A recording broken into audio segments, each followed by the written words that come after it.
It's a centuries-old tradition and not for the faint-hearted. I'm getting a little excited now. I don't want anyone to touch their honey.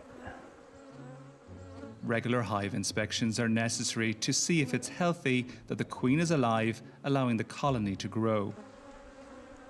With up to 50,000 bees in each box, examinations can take several hours and can be labour-intensive.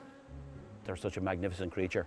Collectively, these little creatures are so important to the survival of our planet, to economies.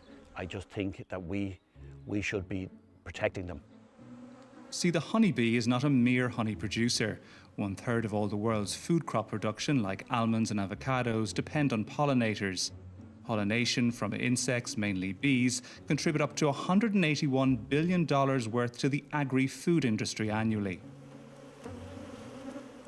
But whole colonies are being ravaged by diseases and the use of pesticides and fungicides in farming. Last year in the United States, beekeepers lost 43% of their colonies. The good news, though, is that smart bee technology could be coming to the rescue.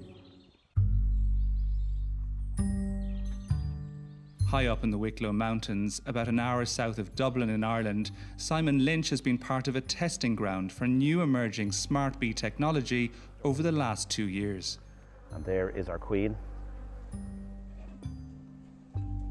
A small internet-connected sensor has been placed under the roof of the hive, where it measures temperature, humidity, sound and movement.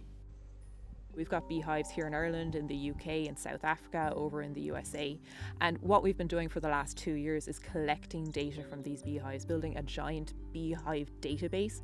Irish startup Apis Protect claims its sensors can help reduce losses and improve the health of honeybees worldwide by alerting beekeepers immediately if there's a problem in the hive. All of that data comes back to us in Cork in Ireland. We apply our machine learning techniques and our artificial intelligence all there together, and that gets automatically sent back to the beekeeper through, we've got a web interface. We also do text and email alerts. The technology allows beekeepers like Simon to remotely monitor their hives so that they can more quickly and more easily check whether there is a problem. You might want to look up at hive number 3 and take a look into that one, because that one seems to be not growing the most. It's kind of declining at the moment, so that's actually going to need some attention. Okay, yeah, we'll do it.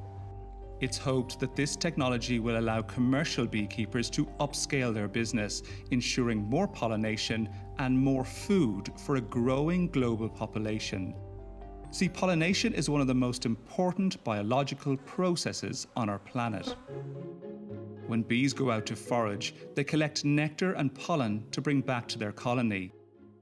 As it lands on a flower, a bee gets covered in pollen, a dust-like substance produced by the flower that contains the male reproductive materials. As the bee moves from flower to flower, the pollen falls off, hopefully dusting the female reproductive structure. That fertilizes the plant's reproductive organs, kick-starting the production of seeds and new plants. I think this will give me the possibility of increasing my apiary and producing more honey, and for my part helping the environment more in terms of pollination. Essentially, they're going to be able to keep many, many more hives for the same amount of workers, the same amount of spend on things like feed and treatments, and they're going to be able to dramatically increase the amount of pollination and honey output that they've got in their operation. Beekeeping may be an historic tradition, but smart technology hopes to ensure it has a fruitful future.